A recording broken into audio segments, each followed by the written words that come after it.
What's good, sports family? So as you see today, the BlockBuster trade you heard around the world in the NBA has happened. The LA Lakers, Dallas Mavericks, and Utah Jazz did a three-team deal that sent AD to Dallas and Luka to LA. Now let's start with the Utah Jazz. What they got? They got 2 draft picks, second rounder, and a player. Nothing major. We don't really have to talk about that. It's whatever. They just needed to be included in the trade in order for the Luka and AD trade to work. Now, as for the Dallas Mavericks, they get AD, I think another player, maybe 2 players in a draft pick or 1 player in the draft pick, I forgot, but they add AD. So how did this look for the Dallas Mavericks? This helps them a lot. I feel like them having Luka and Kyrie on the same court didn't really work out. I mean, it kind of did because they went to the NBA Finals. So you can say that. But they're 2 ball-dominant players, and Dallas was really in need of defense. They want to focus on defense. Their defense wasn't the best, so that's why they didn't do well in the NBA Finals, and yeah. So I think getting Anthony Davis is a big thing because you're adding defense. You have Daniel Gafford, PJ Washington defense, not AD, Kyrie, yeah, good defense. And then you have good other bench role players that play defense. So focus on defense, defense, defense. Defense wins ball games.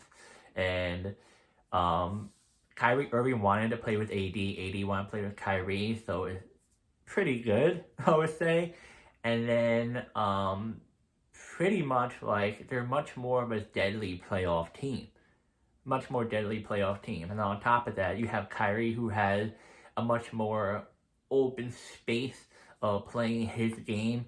Luka was kind of holding him back a bit because Luka was that franchise guy and he was that vocal point on the offense. So getting rid of Luka is going to make Kyrie let him do as many things as he can on the court, be more flexible how he brings up the ball on the court.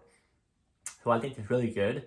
And Kyrie and AD, going to be really good. I'm kind of excited for that. But as for me, I had a fantasy team of PJ Washington and Daniel Gafford. So it kind of hurt a little bit, but I don't think entirely.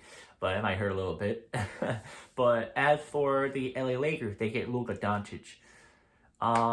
This one, I'm not sure about this for the Lakers because, I mean, it's an even trade. You can say that. But Luka isn't really staying, dedicated with his health, conditioning, injuries a lot. So it's kind of a risk, but then not, because Luka can be their, player of the future as soon as LeBron leaves.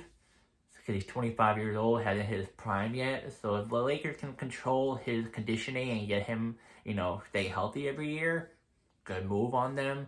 But it's not, it's just something to watch out as a Laker fan, if you're a Laker fan, or as a Laker, employee that works for the organization, watch out of that because that might haunt them later on, But Luka wanted to play with LeBron. LeBron wanted to play with Luka. They kept trying to convince each other to come to LA or Dallas, but it didn't happen.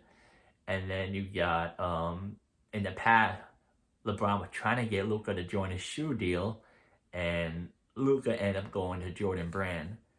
And yeah, so there were some good connections. Like Kyrie wanted AD, LeBron wanted Luka, and as you know, they both want each other, and now they're together. But as for the Lakers situation, there's a little bit more they gotta do.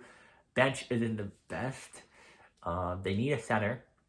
Jackson Hayes is not good at all. I'm sorry, he's not a good center. So they need to go out and get a center like DeAndre Ayton or the Phoenix Suns center that they haven't been using. Maybe get him.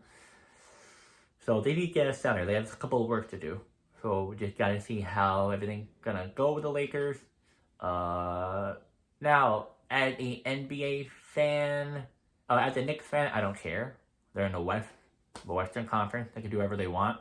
But as a NBA fan, I'm a little bit confused in a way because why do this trade? Like, you thought Luka's going to be your franchise guy in Dallas, and then AD, you won a championship. But then,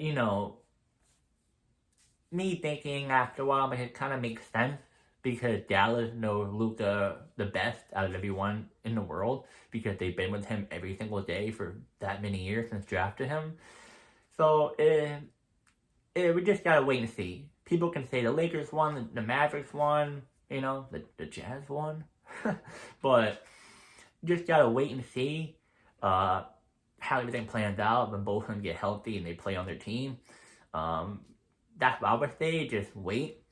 But me personally, I honestly think the Mavericks won this deal because of how well put together that roster is. But we just gotta wait. I'll just say that. We just gotta wait. But comment down below. You think this deal was good for the Lakers, for the Mavericks, for the Jazz? Or you think this deal should have never happened? And yeah, see you guys next video.